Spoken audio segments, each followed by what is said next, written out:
तो आज की इस वीडियो में हम बात करने वाले हैं स्टेनलेस स्टील भट्टी के बारे में, जो कि ख़ास तौर से होटलों के किचन के लिए बनाई जाती है। इसमें 2 बर्नर और 3 बर्नर का इस्तेमाल किया जाता है, जो इंडियन फूड और चाइनीज़ फूड के यूज़ में आती है। तो आइए देखते हैं इसमें हमने क्या क्या लगाया है और इसे कैसे बनाया है।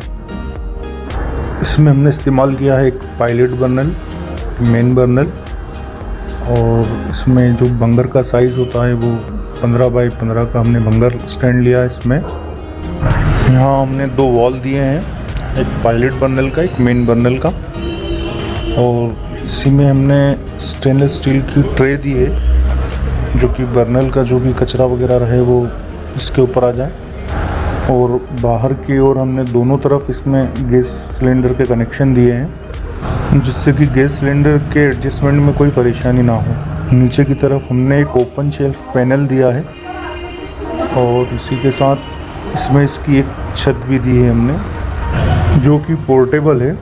इसमें आप इन फ्यूचर चिमनी का भी इस्तेमाल कर सकते हैं। तो आइए देखते हैं इसे हमने कैसे तैयार किया।